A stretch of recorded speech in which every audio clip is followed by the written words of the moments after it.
Cette vidéo s'adresse aux personnes trans n'ayant pas encore fait leur changement d'état civil, comme moi.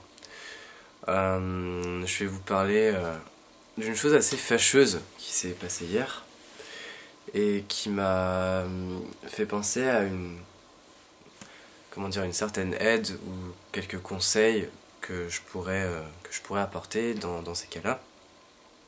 Si ça vous arrive, et évidemment que ça vous arrivera parce que c'est le genre de truc qui arrive à tout le monde. Donc hier je me suis retrouvé aux urgences en fait, pour un accident du travail. Je suis livreur en fait, à côté des études, et du coup j'étais en scooter. Et j'étais en scooter, bon je vais vous passer les détails, mais en gros j'étais sur une ligne droite avec un feu vert, je me suis fait couper la route par une jeune permis sortant d'un parking. Bref, je passe les détails, tout ça, parce que c'est assez fâcheux et on s'en fout au final. Le problème est arrivé au moment de demander l'identité, ce qui est tout à fait normal en soi. J'étais dans l'ambulance et j'ai fait comprendre aux ambulanciers que voilà, j'étais sous traitement hormonal pour une réassignation de genre.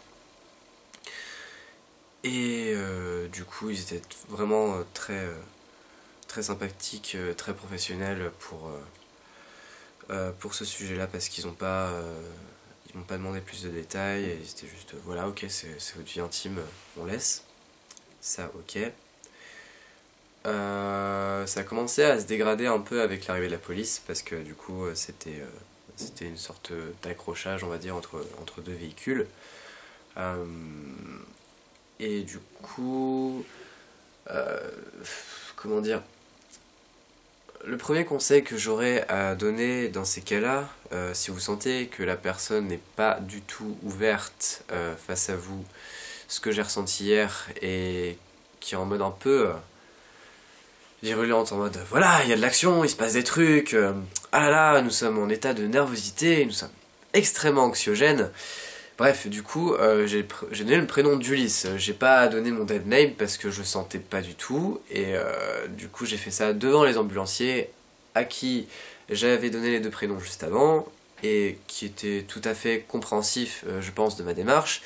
Et ce que je veux dire par là, c'est que concernant la police, vous n'êtes pas du tout obligé de donner votre dead name, je pense. Je veux pas influencer qui que ce soit ou quoi, mais perso c'est la chose que j'aurais faite et que j'ai faite, puisque je sais pertinemment que la police a accès à tous les fichiers possibles en fait, et qu'elle peut très bien faire la corrélation entre deux dossiers, juste pour un prénom qui diffère. Je veux dire, c'est pas juste le fait d'un prénom qui diffère qui va les arrêter.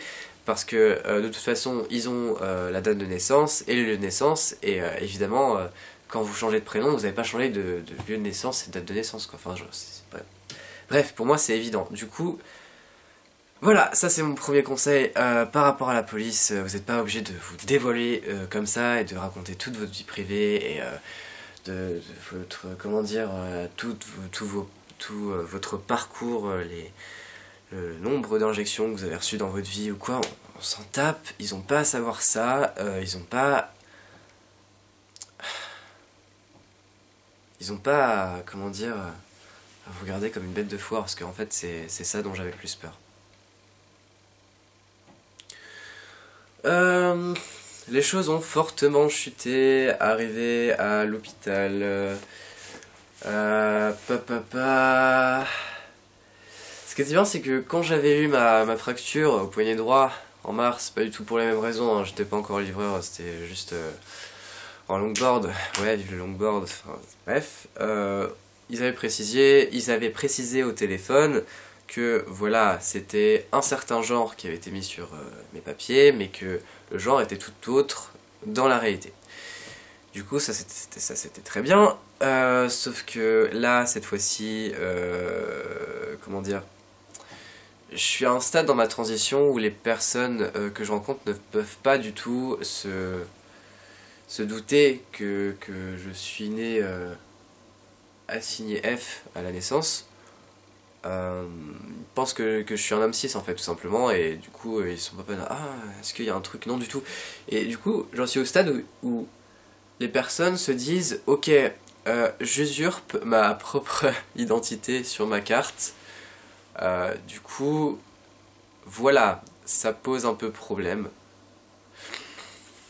Du coup je me suis retrouvé face à une personne dans le service des urgences, j'imagine la responsable, qui était en mode je vous demande de me dire votre prénom à voix haute.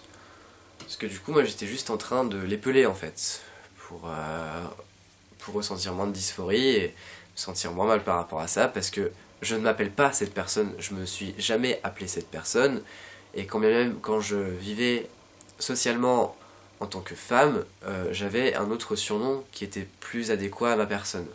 Bref. Donc elle me demande Elle me dit « Je veux l'entendre à voix haute ». Alors du coup ce que je conseille dans ces cas-là, c'est de surtout ne jamais sourciller et de jamais leur faire entendre raison. Ils ont pas à faire ça. Ils ont pas à, comment dire, à nous faire prouver quoi que ce soit, que nous sommes bien la personne qui est sur les papiers, ou à, comment dire, à nous faire sentir mal, parce que c'était vraiment le malaise, mais palpable, et même de la part de ses collègues l'avaient vraiment... comment dire, il y avait une collègue en particulier qui regardait sa supérieure avec un regard mais de mépris, et je comprends tout à fait. Et du coup ce que j'ai répondu à cette personne, c'est non, vous ne l'entendrez pas, moi c'est Ulysse, vous n'entendrez pas le prénom. De toute façon, vous le savez déjà, vous savez lire. Donc, vous l'entendrez pas de moi-même. Voilà. Elle a dit ok. Elle s'est tue. Et après, bon, la technique c'est de rajouter une petite touche d'humour si on peut. Hein. Je vais juste rajouter, bon, je vous aime quand même. Hein. Allez, bonne soirée. Voilà, et c'est un truc qui permet de détendre l'ambiance ou quoi, mais juste mon conseil vraiment crucial et juste essentiel par rapport au corps médical, du coup hors transition, c'est de ne jamais flancher en fait, de jamais leur faire entendre raison, et juste de poser ses couilles sur la table en fait. Merde, c'est incroyable en fait. Je veux dire, c'est pas comme si on était en pleine campagne, en Vendée ou quoi, où les gens ils sont complètement, enfin, ils comprennent rien à ce qui se passe. Non, je suis désolé, on est à Caen. On est une des villes les plus ouvertes au niveau de la transidentité. Quand j'avais une avocate, cette avocate-là m'a dit qu'on était la première ville de France à avoir accepté le changement d'état civil pour une personne trans. Merde, enfin je veux dire, on peut pas accepter de se retrouver face à des personnes comme ça. Ok, on peut répondre entre guillemets à quelques questions si elles sont bien posées et si elles sont pas intrusives. Mais là, c'est allé beaucoup trop loin, et du coup, j'ai bien fait comprendre. Donc voilà, j'espère que cette petite mauvaise expérience et cette journée de merde de l'armistice hier pourra servir à quelques-uns, juste de vous imposer en fait. N'ayez pas peur de vous imposer. C'est essentiel, c'est vraiment... Voilà, au risque de me répéter, s'imposer c'est essentiel. Nous existons, nous sommes là, nous avons des problématiques comme tout un chacun, et juste, il faut nous respecter.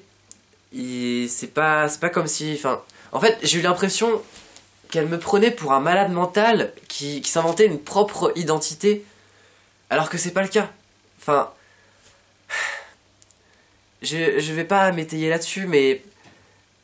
Pour moi, ça me paraît tellement absurde, en fait. Je pensais que j'étais passé au-dessus de tout ça, parce que j'ai déjà eu, comment dire, avec la fracture ou quoi, j'avais déjà eu des, comment dire, pas forcément des remarques, mais des espèces des sortes d'interrogations en fait, des choses qui nous font sentir mal à l'aise, parce que du coup on a l'impression de voler l'identité de quelqu'un d'autre, ou c'est même pas le cas. Il faut pas qu'on nous laisse culpabiliser en fait.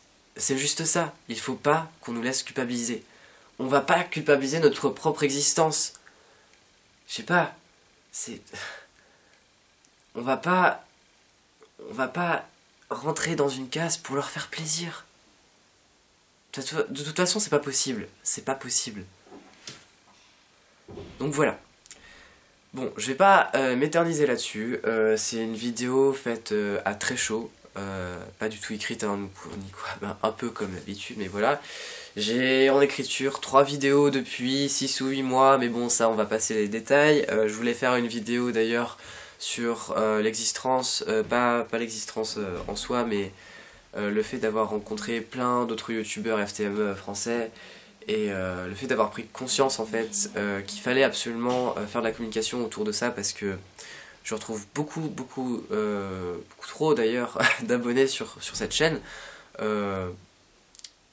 Comment dire, enfin pour moi 1300 c'est pas du tout ce que je prévoyais, enfin c'est juste une petite parenthèse, je prévoyais quoi 150-300 max, et je me rends compte qu'il y a des chaînes qui sont vachement plus actives et vachement plus éducatives que la mienne, parce que moi c'est juste du partage d'expérience en fait, qui sont pas assez connues. Et du coup, voilà, je compte faire une vidéo sur ça, avec bah, toutes les vidéos de youtubeurs français qui sont, comment dire, essentiellement éducatives. Je vais mettre en avant l'éducation, l'information, etc.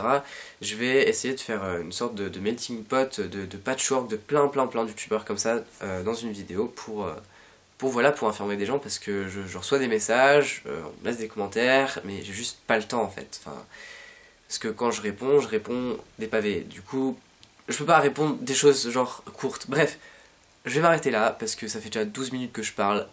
Du coup, voilà, à plus, bonne journée à vous, et voilà. J'espère que c'était un conseil utile.